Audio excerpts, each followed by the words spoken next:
Greetings, everyone. This is Rock and Roll Spot Connection with my review of The Suicide Squad. That's right. I got back from seeing The Suicide Squad a little bit ago, and well, here's my review. First off, what's the movie about? Well, it is a standalone sequel to well, David Ayer's Suicide Squad from a few years back. But Task Force X must deal with Project Starfish in Corto Maltese. Now, what do I mean by standalone sequel? While there are some callbacks, nothing. There are no.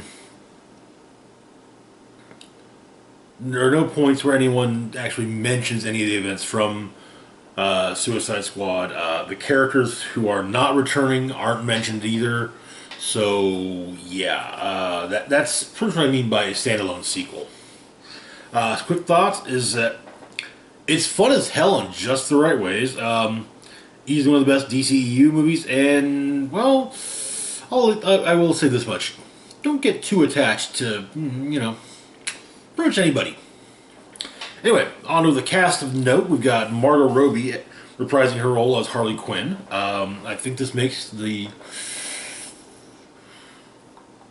third third time playing the part. Of course, former psychiatrist turned costume criminal, so skilled in a variety of weaponry. Crazy. We got Idris Alba as Bloodsport, an assassin who, as stated in one of the trailers, put Superman in the ICU with a kryptonite bullet, trying to keep his daughter from turning out the way he did, basically. John Cena as Peacemaker, devoted to peace, regardless of how many he has to kill to make it come to pass. Joel Kinnaman reprising his role as Colonel Rick Flag, the only non-convict member of the squad, as well as the usual field leader. I'm fairly, though I think he might not be. Convict. I think he still does have the explosive in his neck, like the rest of them do. Viola Davis reprising her role as Amanda Waller, director of Argus, and in charge of Task Force X, aka the Suicide Squad.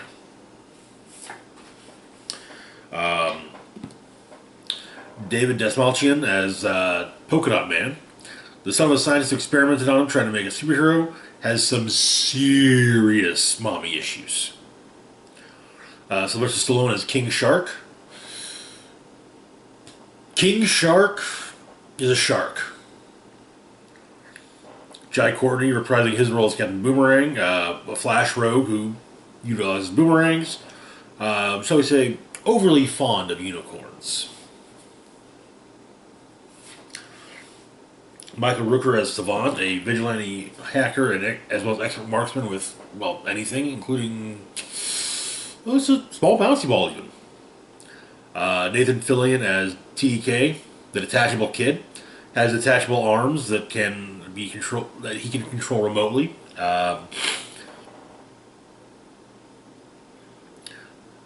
Mei Ling Ying as Mongal, intergalactic warlord stuck on Earth, presumably smacked down by the Justice League, and well, couldn't escape, so thrown in Bel Rev. Flula Borg as Javelin, former Olympic athlete who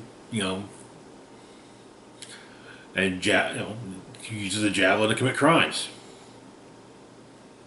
Sean Gunn as Weasel, a mutated / anthropomorphic weasel who was eating 27 children. Pete Davis as Blackguard, mercenary, assassin, idiot. Danielle Melchior as Ratcatcher 2, bank robber who can control rats and utilizes them to rob banks. She explains that she was actually when she was arrested and sent to Bel Rev, she was arrested for armed robbery because she used the rats. Daughter of the original Ratcatcher, who's played in flashbacks by Taika Waititi. Peter Capaldi as the Thinker, who's the head scientist for Project Starfish. Juan Diego Botto as President General Luna, the newly installed leader of Corto Maltese. Joaquin Cosio as Mayor General Suarez, Luna's right-hand man. Alice Braga as Sol Soria, leader of the dissident movement in Corto Maltese. And Steve Agee as John Economos, who's part of Waller's support team for the squad at Bel Rev. He also, when the squad goes out on missions, he tends to also set up a betting pool. Kind of, okay, well, here's the lineup. Who we betting on? Who's who do you think's gonna win? Who's gonna lose? Who's gonna die? That kind of thing. So our spoiler-free breakdown, which I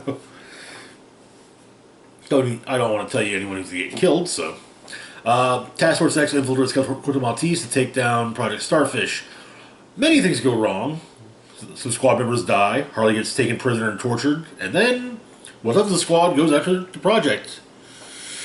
Which, as you can tell, as you no doubt, if you've seen the trailers, you've no doubt seen that Project Starfish is Starro the Conqueror. It gets loose and wreaks havoc.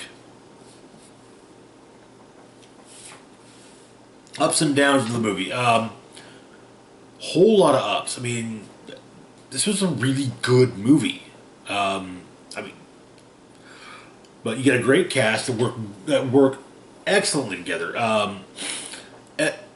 Everything feels natural. It doesn't. The awkwardness feels right, but it's everything just pops with with the cast. The humor hits just right, as do the serious moments. The soundtrack is of a caliber with Awesome Mix Volumes 1 and 2 from Gunn's previous superhero films, Guardians of the Galaxy Volumes 1 and 2.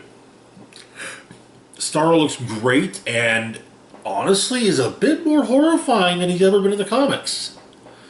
Namely on account of the fact in the comics,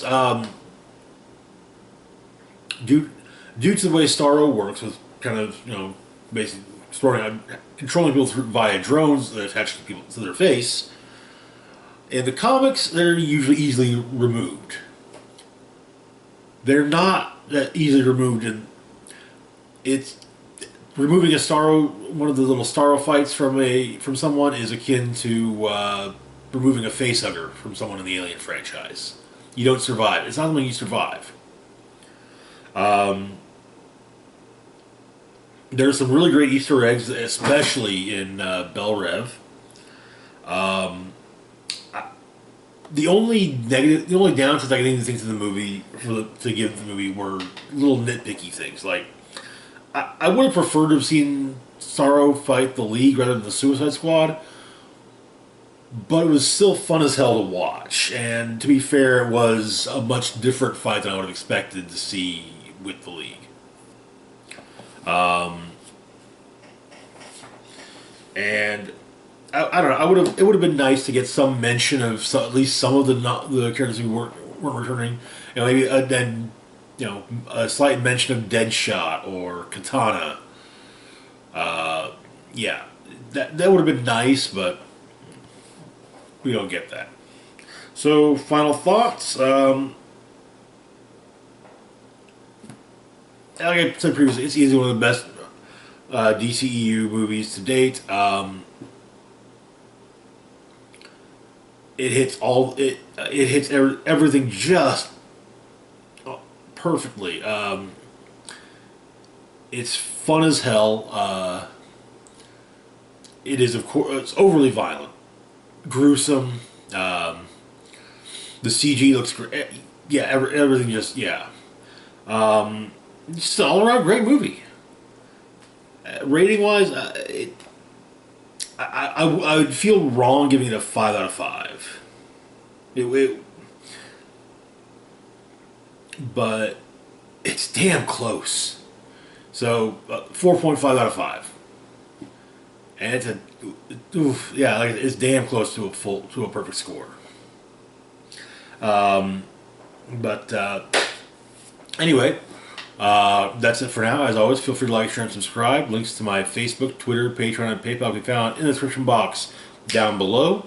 Let me know in the comments what you guys thought of the Suicide Squad. Provided you watched it.